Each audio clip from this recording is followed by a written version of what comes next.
아멘. 오늘 본문은 두 가지 맥락으로 나뉠 수 있겠습니다. 먼저는 7절에서 13절까지 이스라엘, 유다를 향한 심판의 경고의 메시지가 계속 이어지고 있고 14절부터 17절까지는 이제는 유다도 회복하시고 그리고 그들을 이스라엘을 괴롭혔던 이방 나라들도 너희들도 회복하실 것이다 라는 이 소망이 담겨있는 메시지가 오늘 선포되어지고 있습니다. 7절에서 계속 이어지는 하나님의 그 약속의 진노의 말씀은 여전히 유다 심판에 대한 확고한 하나님의 마음을 계속해서 끊임없이 보여주고 계십니다. 유다 땅은 오늘 본문을 보니까 뭐라고 되어 있나요? 7절 내가 내 집을 버리고 내 소유를 내 던지겠다. 이 유다라는 곳이 하나님의 집이셨고 또 하나님이 거하는 곳이셨고 하나님이 머무는 곳이셨고 또 너희는 나의 소유요 하고 내 것으로 삼으셨던 그 이스라엘. 여러분 우리가 자기의 소유를 소중히 여기고 자기 것을 꽉 가지려고 하잖아요. 유민이도 보니까 자기 것도 아닌데 자기가 먼저 찜하면은 다른 애들이 가지라 그러면은 하지마 내 거야 하면서 자기 거를 확 소유하잖아요. 여러분들 거를 누군가가 막 소유하려고 막 가져가려고 해보세요. 너 내 거 왜 가져가? 내 거야 하면서 확 뺏어잖아요. 그렇게 소중하게 내 소유인데 하나님이 내 소유된 거를 다 집어 던져 버리겠다 라고 말씀하십니다. 또 8절 보니까 내 소유가 숲속에 사자같이 되어서 나를 향하여 그 소리를 내므로 내가 그를 미워하였음이라. 유다에 대하여서 사자라고 표현되어 있었습니다. 그게 어디냐면은 창세기 49장 9절에 야곱이 축복했던 그 유다는 유다야 너는 사자 새끼로다. 네가 숫사자 같으니 누가 그를 범할 수 있으랴 하고 축복하셨던 그 표현이 바로 사자 아니겠습니까? 그런데 그 사자가 오히려 이제는 세상을 정복하도록 세상을 향해 포효하도록 하나님이 은혜를 주셨는데 그 포효가 나를 향하여서 공격적인 이빨을 드러내고 날카로운 발톱을 드러내고 나를 대적하는 모습으로 그들이 그런 태도를 취하고 있으니 이제는 하나님의 마음이 그들에게서 떠났고 인내심의 한계가 오셔서 이제는 축복이 아니라 그 축복의 하나님이 저주하시는 하나님이 되어버리는 모습을 보게 됩니다. 그러니까 9절을 보니까 오히려 들짐승들, 여기서 말하는 들짐승들을 모아다가 그것을 삼키게 하라. 여기 있는 표현들은 무엇이죠? 이방에 있는 땅들, 이방 땅들을 통하여서 그들을 멸하시고 또 하나님이 그렇게 이스라엘 속에서 소중하게 여기시고 또 이방 땅은 그렇게 소중히 여기지 않으셨잖아요. 그런데 그들을 통하여서 오히려 심판받게 하시는 일들. 또 10절을 보니까 목자들을 통하여서 그 땅을 황무지로 쓱대밭으로 만들겠고 12절을 보니까 파괴하는 자들을 통하여서 심판자이신 하나님의 칼이 그 땅을 삼키시게 되는 일. 이 모든 일들을 그 당시에 이방 국가였던 바벨론과 그리고 이집트와 아수르를 통해서 하나님이 축복하시는 게 아니라 저주하시겠다라고 하시는 모습을 보게 됩니다. 우리가 하나님을 떠나서 살 때 우리의 삶을 한번 저와 여러분들이 그 삶들을 한번 돌이켜 보셨으면 좋겠습니다. 우리가 하나님을 떠난 삶, 그 삶은 얼마나 척박하고 황무지 같았고 얼마나 외로웠고 또 힘든 일들 또 앞날을 기쁨을 약속할 수 없었던 날들이 얼마나 많았나요? 마치 그 모습은 가인이 하나님을 떠나서 유리하고 떠돌아다니고 뭔가를 잡기 위하여서 이렇게 돌아다니는 방황하는 그런 모습을 떠올리게 됩니다. 하나님을 떠난 모습을 성경에서는 방황하다라고 표현합니다. 그래서 놋 땅에 거주하였다라고 하는데 그 성경에 보면은 놋 밑에 성경 밑에 해석되어 있잖아요. 그 해석을 보니까 놋이라는 의미는 유리하다. 그래서 가인을 향하여서 하나님을 떠나서 방황하는 삶. 그리고 롯 땅에 거주하였는데 그 땅 이름이 방황하는 땅이에요. 땅 자체가. 그러니까 하나님을 떠난 사람들은 끊임없이 방황하고 방황하는 삶을 살게 되죠. 신약에 와서 아버지의 품을 떠난 둘째 아들이 나옵니다. 이 둘째 아들도 하나님을 아버지 품을 떠나서 방황하잖아요. 그리고 거기에서 자기 돈을 다 쓰고 뭐라고 하냐면은 세상에서 기댈 수 없는 누군지도 모르는 사람에게 자기 운명을 맡겨요. 그 돼지치는 사람이죠. 그 사람에게 뭐라고 되냐면 부처사니 해요. 부처서 사니. 그러니까 나를 사기치고 뒤통수 칠지도 모르는 사람, 도저히 신뢰할 수도 없는 처음 보는 사람에게 가서 그 사람에게 방황하다가 나를 뒤통수 칠 수도 있고 사기칠 수도 있고 나를 어떻게 할지도 모르는 신뢰가 부족한 사람에게 오히려 그 사람에게 기대어서 살 수밖에 없는 인생을 살게 되는 것. 그것이 하나님을 떠난 사람들의 모습이 되겠습니다. 그러니까 우리가 하나님을 떠나게 된 불신자의 삶의 상태가 바로 그런 삶이 되는 거죠. 그런데 오늘 이스라엘은 하나님을 떠난 게 아니라 하나님과 같이 있으면서도 이제 하나님으로부터 버림받게 되는 모습을 보게 됩니다. 이 모습은 어떤 것을 우리로 하여금 시사할까요? 그것은 하나님을 믿고 또 우리가 교회를 다니고 신앙생활을 오래 했고 또 교육도 받았고 영적인 체험도 있는데 하나님으로부터 버림받게 되는 또는 하나님으로부터 멀어지게 되는 사람들의 모습을 상기시켜 줍니다. 이스라엘이 가졌던 자만은 내가 말이야 하나님으로부터 선민이고 하나님으로부터 선택받은 사람인데 내가 어떻게 망하겠어. 내가 옛날에 말이야 이렇게 하나님하고 동행했었는데 내가 어떻게 이렇게 되겠어 하면서 여전히 과거에 머물러 있었던 자만했던 그런 모습들, 그리고 하나님과 이스라엘의 관계가 영원할 거라고, 그리고 절대 버리지 않으니까 우리는 망하지 않을 거야 라고 착각하고 있는 이스라엘을 향하여서 하나님이 그렇지 않다라고 명령하시는 것입니다. 그래서 우리는 이 모습을 보고 우리 역시 하나님을 믿으면서 실패할 수 있고, 우리가 끊임없이 하나님과의 관계를 재점검하지 않고 동행하지 않는다면 하나님을 믿으면서 하나님하고 멀어지게 되는 일들이 우리 가운데 펼쳐질 수 있겠구나. 우리가 불신자 때 겪었던 그 방황하고 유리함이 우리에게도 또다시 찾아올 수밖에 없겠구나 라는 것들을 우리는 기억해야만 합니다. 하나님을 믿는 사람들에게는 하나님은 우리에게 복을 주시고 또 우리를 축복하시고 또 우리를 하나님 앞에서 온전한 모습으로 끊임없이 세워가십니다. 물론 하나님께서 때로는 우리에게 합당한 고난을 주시기도 합니다. 마치 욥처럼요. 욥이 특별한 문제가 없었어요. 친구들이 와서 너 죄 지은 거 아니냐, 회개해라, 여러 가지 일들을 많이 했는데요. 전혀 그런 게 없었어요. 이유가 없었어요. 이유 없이 주시는 하나님의 고난이 올 때도 있어요. 또는 바울과 같이 특별한 사역으로 부르지 않는 이상 바울은 어땠죠? 바울은 막 고생하고 태장도 맞고 막 하나님의 길을 막 가려고 하니까 역풍을 맞았잖아요. 마치 마가복음 2장인가요? 4장에 예수님께서 성령을 따라 광야로 가시니, 그러니까 성령을 따라서 꽃길이 아니라 오히려 광야로 나아가게 하신 하나님의 특별한 의도, 바울과 같이 사역을 하기 위해서 가게 하시는 경우가 또는 있고, 이런 경우가 아니라면은 우리가 하나님께로부터 오는 은혜와 또 축복과 또 복된 길들이 있다는 것이죠.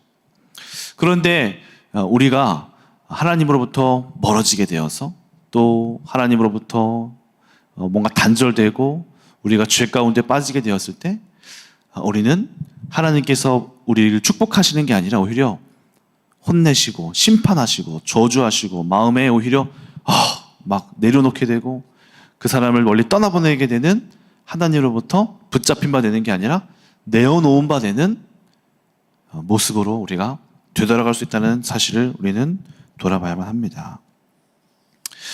저는 감사한 것은 제 마음 가운데에 하나님이 제가 직접 크면서부터 경험했던 하나님이라는 존재가 복 주시고 하나님 안에 거할 때 너무나 은혜를 주시고 막 신이 나고 내가 할 수 없는 일을 하게 하시고 기쁨을 주시고 내가 할 수 없는 한계를 뛰어넘게 하시고 이런 하나님의 축복이시고 복되신 하나님을 제가 이제 하나님을 본격적으로 눈이 많이 열리고 영적인 눈이 많이 열리고부터 이런 일들이 너무 많아요.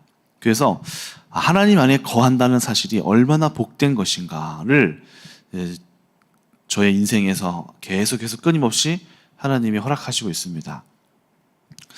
저의 결혼 때부터 그런 일들이 시작되고 있어요. 제가 인간적인 노력을 할 때 얻지 못했던 일들, 그런데 지금 제 삶을 이렇게 가만히 돌이켜 봤을 때 우리 때 자녀와 또 지금 제 아내와 큰 문제가 없이 평안하게 잘 살아가고 있는 나의 지금의 상태들, 하나님께서 복 주시지 않으시면 내가 이런 일이 있을 수가 없구나. 어느 날은 아내랑도 이렇게 얘기를 이제 했었거든요. 저희가 이제 자녀를 더 키우다 보니까 제 눈에 보기에는 제 딸이 너무너무 예쁘고 건강해 보이는 거예요. 애가 마음 상태가 뭔가 애가 막 찡하거나 막 그러지 않고 애가 영적인 상태가 괜찮아 보이는 거예요. 그래서 이런 나눔을 했어요. 오빠, 유민이가 보니까 너무 건강하고 애가 밝고 좋은 것 같아. 그런 것 같다. 근데 이게 우리가 뭐가 잘나서 그런 게 아니라 하나님이 우리가 어쨌든 목회자 부부니까 모델로 하나님을 믿는 어떻게 보면은 교회 안에서 최고의 그 직분은 목회자잖아요. 목회자에게 하나님 안에서 제일 가까이 있는 사람들 이런 은혜를 주시는 거야라고 우리를 모델로 세워주시는 것 같아.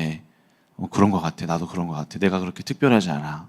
그런데 하나님이 우리를 이렇게 세워주시는 것을 보니까 우리로 하여금 모델 삼게 하셔서 또 많은 성도님들이 보시고 그렇구나. 이렇게 하면은 정말 좋은 하나님 안에서 가정을 이룰 수 있는 거구나라고 우리를 이렇게 보여주시는 것 같아. 우리가 뭔가 잘하지 않잖아. 맞아, 그런 것 같아. 그런 고백을 했었던 적이 있거든요. 그러니까 제가 아는 거예요. 하나님이 복을 주시지 않으면 우리는 복될 수가 없다.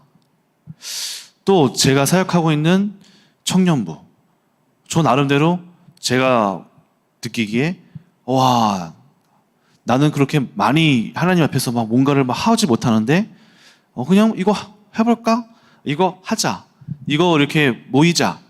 그 모임 속에서 변화들도 일어나고 또 열매들도 일어나고 어떤 사건들이 막 이루어지고 문제들이 터지더라도 또 그것을 또 메꾸시게 하고 또 많은 일들을 펼쳐나가시고 점점 성장시켜 가시는 질적 성장하에 나가는 것들이 보이거든요. 제가 느끼기에는 양적 성장은 잘 모르겠어요. 근데 질적인 성장, 아이들이 신앙의 성숙도가 조금씩 이렇게 커져가고 또 아이들이 옛날에는 어느 정도였냐면 남녀 7세 부동석이었어요. 가르치지 않아도 옛날에는 막 뭐 옛날 교회에서는 갈랐대잖아요. 이렇게 방 갈라서 여자 앉는 거, 남자 앉는 거 서로 못 앉겠는데 저희 교회는 말하지 않아도 홍해처럼 갈라져서 중고등부 때부터 여자애들 앉고 서로 교제를 안 해요. 한마디도 안 해요. 근데 이제 그런 것들도 많이 없어졌어요. 서로 친밀해지고 교제하고 기쁘고 공동체가 이렇게 자꾸 섞이는 모습. 하나님이 이 공동체 안에 주시는 사랑들, 또 따뜻함들 이런 것들이 이제 저희 중고등부랑 청년들한테 부족했다라고 제가 느껴졌었는데 이런 것들을 주시는 것들, 서로 연합하게 하시는 것들, 그런 은혜를 자꾸 저는 보게 되는 거죠. 하나님이 함께 하시지 않으시면 이런 일들이 이루어질 수가 없구나. 그러니까 저의 삶에 제가 경험하는 하나님은 자꾸 저에게 어떤 은혜를 주시고 마치 시냇가에 심겨진 나무처럼 시절을 쫓아 가시를 끊임없이 맺어내는, 그리고 이 나무는 자기가 알고 있는 거예요. 나의 생명의 근원이 어디서 나오는지. 바로 내가 지금 뿌리 내리고 있는 이 시냇가를 통하여서 내가 생명수를 공급받고 있구나. 그리고 여기에서부터 열매가 나온다는 사실을 알고 있기 때문에, 그리고 그 생명수는 바로 하나님이 되신다는 사실을 이 나무가 알고 있다는 거죠. 그래서 하나님은 우리가 특별하게 어떤 사역으로 하나님이 우리를 불러내시고 또는 어떤 시대적으로 하나님께서 부르신 일이 아닌 이상 하나님은 우리에게 이 시절을 따라서 과실을 맺고 시냇가에 심긴 나무처럼 끊임없이 하나님으로부터 공급받는 이 축복이 하나님을 믿는 사람들에게는 반드시 있게 되는 것입니다. 제가 경험한 하나님은 그런 하나님이에요. 그래서 요즘도 제가 진짜 신나요. 막 대안학교도 그래요. 대안학교도 뭔가 하나님이 하시는 일들이 조금씩 이제 보이니까 막 신나고요. 막 기쁘고 즐거워요. 신앙생활이 즐겁고 행복해요. 여러분들이 하나님 안에서 우리가 온전히 거한다면 이런 하나님을 경험하시게 되는 겁니다. 저는 그러한 은혜들이 여러분들에게 있기를 축원합니다. 시냇가에 심겨진 나무가 시절을 따라서 과실을 맺는 일이 당연한 거예요. 당연한 거. 그게 이상한 일이 아니에요. 그러니까 우리가 하나님 안에 거한다면은 복되어지는 게 당연한 일이라는 거죠. 그래서 하나님은 축복의 근원이시고 하나님은 하나님이 복이 있으라 하실 때 복이 있게 되어집니다. 최근에도 제가 이제 가장 의미 있고 기쁜 일들은 어떤 일들이냐면은 우리의 사역의 열매가 맺혀질 텐데, 이번에도 이제 지나가다가 사역자들끼리 이야기를 나눴어요. 근데 어떤 중고등부 사역을 수련회를 갔다 오고 나서 교사 선생님이 이제 이동진 목사님이랑 엄대진 전도사님한테 이야기를 하는데, 목사님, 전도사님, 이번에 어떤 남자아이가 진짜 너무 바뀌었어요. 이번에 수련회가 너무 재밌고 자기 은혜를 많이 받았고 엄청 바뀌었어요 하고, 이 선생님은 수련회를 안 가셨었거든요. 얘가 이렇게 바뀌었네요? 너무 좋아하는데요? 하면서 막 이야기를 하는 거예요. 얘가 기도도 안 하던 애가 갑자기 막 기도하기 시작하고, 막 날뛰던 애가 차분해지기 시작하고, 막 변화가 막 일어나는 거예요. 사역의 열매가 일어나는 것들만 나눴어요. 그러니까 우리 전도사님, 목사님도 그 사역의 변화로 인하여서 기뻐하시는 거 있죠. 어제 저도 이제 같이 그 청년부 셀 찬양 대회를 했거든요. 그래서 열심히 잘했다, 즐겁게 잘했네 하고 그냥 그러고 끝나는 것보다 했는데, 한 청년이 저한테 오는 거예요. 목사님, 뭐야, 왜 그래? 제 동생이 이제 셀 모임 나오고 싶대요. 그래? 근데 그 친구가 고등부까지 하고 군대 갔다 오고 나서 청년부 예배 안 나왔거든요. 오늘 보니까 이거 왔더라고요. 와 있나 보다 했는데, 자기가 셀 모임 하는 그 애들 찬양하고 막 같이 기뻐하고 하는 모습을 보니까 자기도 거기에 참여하고 싶대요. 저는 그 얘기를 듣고 감사하다. 또 이렇게 한 사람이 이렇게 찾아와서 살아가게 되는구나. 그리고 어제 또 대안학교 아이 한 명을 상담을 했습니다. 이 아이가 이제 교회에 처음 오는 것 같아요. 교회 점핑하시는 권찰님이 학부모를 이렇게 상담하다가 이야기하다가 자녀가 학교를 제대로 못 다닌대요. 그래서 무슨 일이냐 보니까 영적인 일이 뭔가 있는 거예요. 어려움이. 그래서 데리고 와서 사모님이랑 저랑 불러서 사역을 막 한 거예요. 그래서 사모님이 막 사역하시고 사모님 일이 있어서 가셨어요. 그다음에 제가 이제 대안학교에서 상담을 했어요. 근데 봤더니 아이가 학교를 아침에 왔다가 출석하고 바로 집에 가는 거예요. 중학교 3학년인데. 이거 왜 이래요? 물어봤더니 이 아이가 중학교 2학년 때부터 학교만 가면 머리가 아프고 토할 것 같고 못 있겠다는 거예요. 그래서 얘가 요즘 왜 이러지? 그래서 제가 경험상 그냥 무슨 갑자기 이런 일이 생기지는 않는데, 그래서 왜요? 무슨 일이 있었어요? 갑자기 그런 일이 생기진 않는데 어떤 계기가 있었어요? 물어봤더니 그분이 하시는 말씀은 관계적으로 아이들이랑 뭐 트러블이 있었나 봐요. 그래서 관계적인 트러블이 있어요? 근데 제 생각에는 관계적인 트러블도 그냥 생기진 않거든요. 그래서 뭐 때문에 그러냐? 왜 관계적인 트러블이 생기냐? 했더니 그분이 하시는 말씀은 아이가 생각이 좀 특별해요. 어떻게 특별해요? 보면은 예를 들어서 가방을 매면은 앞에 있는 거 앞주머니에서 꺼내. 그러면은 우리가 가방이 하나, 둘, 세 개 있으면 앞주머니에서 꺼내. 그러면은 맨 여기 뒤를 꺼내잖아요. 여기 앞이라고 생각하고. 근데 얘는 엄마 이게 왜 앞이야? 내 등에 가까이 붙는 데가 앞이지. 하면서 등이 맨 뒤에 있는 거를 꺼낸대요. 얘가 좀 그래요. 그랬더니 제가 보기에는 그럴 수도 있잖아요. 그래서 어머니 제가 보기에는 특별한 것 같다. 얘가 보는 시각이 특별한 것 같다. 그렇게 얘 말을 편을 들어주니까 얘가 이러고 있다가 무서워요 갑자기. 그리고 대신에 이제 얘기해줬어요. 근데 친구야 내가 보기에는 근데 너도 고집을 좀 꺾어야 될 것 같아.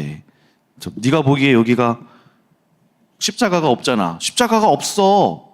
이거 십자가 근데 반대편에서는 십자가 있잖아요. 제가 보기엔 뒤에 없거든요. 없어 하는 게 아니라 다른 사람들이 있어 할 때는 네가 여기 보고 있네 하고 그 말을 들어줄 수도 있어야 돼. 그랬더니 네 뭐 이러는 거예요. 그래. 그리고 또 이제 물어봤어요. 근데 이거 가지고 뭐 그냥 생각이 다르다고 애들이 막 그러진 않잖아요. 그러니까 혹시 이제 가정이 어떻게 되셨냐 했더니 6살 때 이혼을 이제 하셔서 혼자 키운다는 거예요.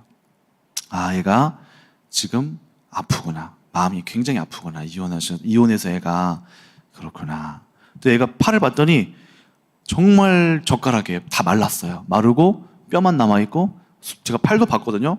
팔을 봤더니 이렇게 상처가 길게 하나 나 있는 거예요. 이렇게 말은 안 했지만은 얘가 좀 자해를 하고 있구나. 이런 것도 느껴졌어요. 그래서 어머니 얘가 지금 그럼 학교 갔다 오면은 뭐 해요? 봤더니 집에서 잠만 잔대요. 아무것도 안 하고. 엄마는 출근하셔야 되니까 애를 못 보고 얘는 학교 아침에 9시에 갔다 와서 9시에 갔다가 9시에 와요. 와서 그냥 잠만 자는 거예요, 얘가. 야, 그동안 뭐를 할까? 얼마나 힘들까? 이 아이의 아픔이 저한테 갑자기 좀 느껴졌어요. 너무 얘를 보는데 아팠어요. 그리고 이따금씩 한 번씩 이렇게 미소를 지어주는 거예요. 이렇게 저를 보면서 웃는 거예요.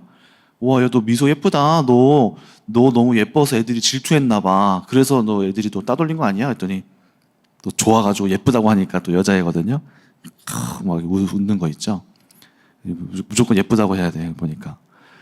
그래서 이제 얘기를 하다가 보니까 얘가 또 정신병원에 다니는 것 같더라고요. 보통은 이제 뭐 감정을 일정하게 만드는 약을 먹는데 얘는 오히려 텐션을 올리는 약을 먹더라고요. 너무 낮으니까 애가 아예 삶에 무기력하게 뭐 이러고 있으니까 얘가 사실 저랑 있으면서 한 2마디밖에 안 했어요. 근데 이렇게 잘 웃지도 않고 평소에는 계속 이러고 있고. 그래서 텐션을 올리는 약을 또 먹는데요. 그래서 제가 얘가 왜 이런 문제가 있나 여러 가지 이야기를 했는데 선생님이 또 물어보셨어요. 학교에서 뭘 가르쳐요? 그래서 제가 우리 학교는 이 세븐파워 교육 가르친다. 그리고 이 아이에게 지금 보니까 관계가 힘든 것 같은데 우리 학교는 관계를 가르친다. 너무 좋아하는 거 있죠. 선생님이 이 아이에 대하여서 계속 체크하고 매 시간마다 이렇게 얘기한다. 그리고 같이 선생님이랑 모임도 하고 목장 모임도 하고 이제 음식도 같이 먹고 교제한다. 또 수련회 가서도 같이 이렇게 할 거다. 그것들이 너무너무 좋아해요. 너무너무 좋아요. 그리고 아침마다 이제 또 예배도 드리고 이렇게 한다. 그리고 이제 또 음악 시간을 얘기해 줬어요. 음악. 제가 느끼기에 특별하게 음악 시간에 아이들 되게 좋아하거든요. 저희 교회 맞은편에 있는 음악 공간에서 수업을 하는데 그 선생님이 그 음악 수업을 디지털 음악, 요즘은 디지털 음악이 대세잖아요. 음원을 하나 만들어서 발표를 해서 네이버에다가 올릴 거예요. 신곡을. 그래서 지금 아이들이 곡을 만들고 있거든요. 녹음하면서. 애들이 이제 보면은 피드백 하는 거 보면은 음악 시간이 제일 재밌대. 그래서 우리 음악 수업 한다. 그랬더니 어머, 우리 얘가 노래 엄청 좋아해요. 그러시냐. 그러면은 얘가 와서 하면 너무너무 잘한다. 선생님 너무 좋고 이렇게 같이 잘 가르칠 수 있다. 그랬더니 너무너무 좋아하는 거 있죠.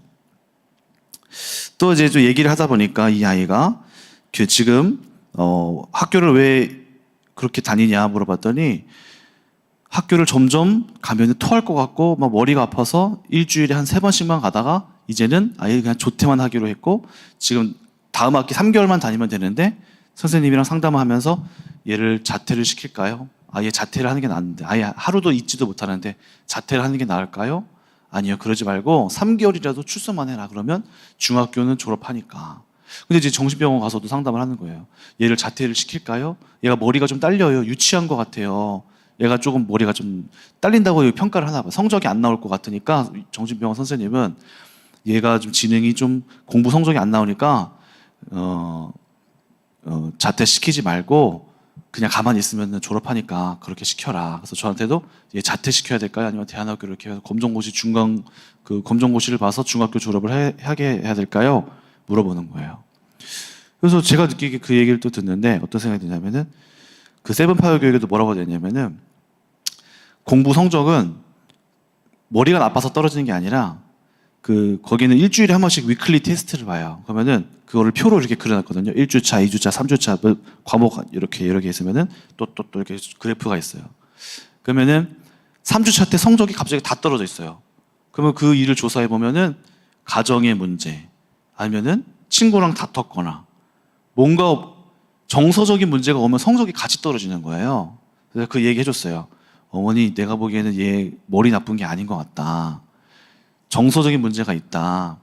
이렇게 해서 관계적으로 안 좋으면은 성적이 떨어진다. 제가 보기에는 이 아이는 지금 이런 가정에서의 문제 있지, 학교에서 이런 관계적인 문제 있지, 사랑이 없어서 이 아이가 뇌 발달이 멈춰 있는 것 같다. 얘 사랑을 줘야 되지 공부를 시키는 게 답이 아니다. 이렇게 얘기를 해줬더니 그럼 맞는 것 같다고. 그리고 학교는 그럼 어떻게 해야 돼요? 제 생각에는 만약에 우리 학교로 온다면은 그 학교를 자퇴하지 말고 학교를 어차피 갔다가 오니까 다른 나머지 시간 늦게라도 와라. 예를 들어 안산에서 이제 너 안산에 사시거든요. 그래서 너 엄마가 너 안산에서 여기 어떻게 올 거야? 그랬더니 그 애가 나 올 수 있어. 이러는 거예요. 이거 의지가 있네. 나 올 수 있어, 엄마. 그래, 그러면은 너 오이도역까지 오면은 목사님이 데리러 갈게. 나 올 수 있어. 이렇게 막 얘기하는 거 있죠. 그래서 얘 봐라. 그러면서 이제 저를 자꾸 한 번씩 보면서 이제 미소를 계속 웃는 거예요. 보면서 좋은가 봐요. 제가 얘 편을 들어주고 너 머리 안 나쁜 애가 아니야. 이런 얘기도 하고 또 이제 어머니는 얘가 유치해요. 좀 수준이 낮아요. 그러니까 이렇게 하시길래 제가 이제 저도 그런 경험이 있거든요. 어렸을 때 엄마가 나에 대해서 얘기하는 거. 학교에 가서 얘는 이래요. 그러면 기분이 나빴거든요. 그래서 그때 경험이 떠올라서 이제 약간 무안하지 않게 해주려고 아유, 전 더 유치해요. 저는 유치원생들하고도 막 싸워요. 그랬더니 애기가 또 웃는 거예요. 그래서 이제 집에 갈 때도 저를 보고 안녕히 계세요 하면서 뭐 실실 웃으면서 이렇게 가는 거예요. 제가 그 모습을 보는데 그 아이의 아픔이 왔어요. 아픔이 찾아와서 아팠어요. 저도 안타깝다. 그리고 어떤 마음이 또 생겼냐면은 이 애가 여기에 와서 이렇게 사랑을 못 받는 애들이 되게 많구나. 결핍이 된 애들이 너무 많구나. 그리고 우리 학교가 어떤 학교가 돼야 될까?